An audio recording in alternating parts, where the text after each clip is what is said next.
देव बरो दीस दिवं तुमकां.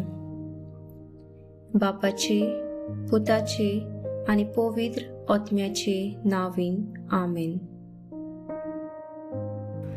जुआंवाचो 24:14-21-26.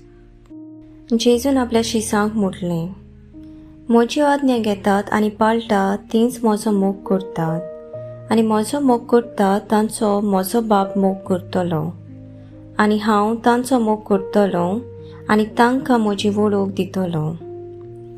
जुदासान ताका म्हटलें, सायबा, तूं संवसाराक तुजी वळख दिवचो नाय पूण आमकां दितलो, हें अशें कितें? जेजून ताका परतीपाळ केलो, कोण म्हजो मोग करता जाल्यार तो म्हजें उतर सांबाळटलो, आनी म्हजो बाप ताचो मोग करतलो, आनी आमी ताचे थंय येतल्यांव आनी ताची सोवें तिकान करतल्यांव.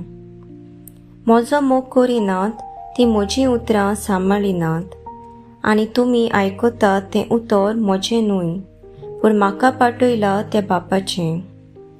तुमचें मोदें आसतना हांवें तुमकां ह्यो वस्तू सांगल्यात, पूण बाप म्हजे नांवी तुमकां शारती धाडटलो, तो पवित्र आत्मो तुमकां सगळें शिकयतलो, आनी हांवें तुमकां सांगलां तें सगळें तुमच्या मनांत हाडटलो.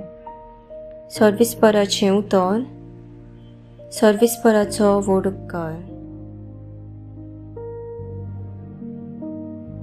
नियाळ.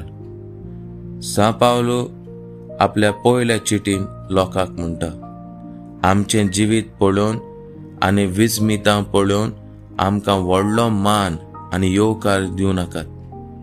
आमी तुमचे भाशेन मनीस.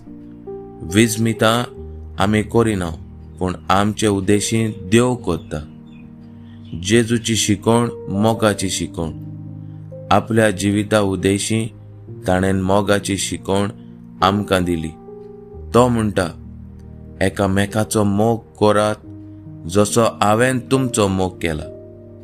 म्हजी आज्ञा पाळात आनी तसोच बापाचो मोग करात. जेजून मोग म्हणजे कितें तें इस्काटून सांगलां.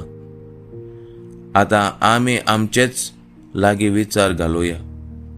हांव जेजू परी दुसऱ्यांक मोग दिवंक आनी दुसऱ्यांचो मोग घेवंक जाणा. जेजू परी मोग करूंक आमकां आडकोली आसात, त्यो पयस कर म्हूण बापा लागीं मागुया. आमेन.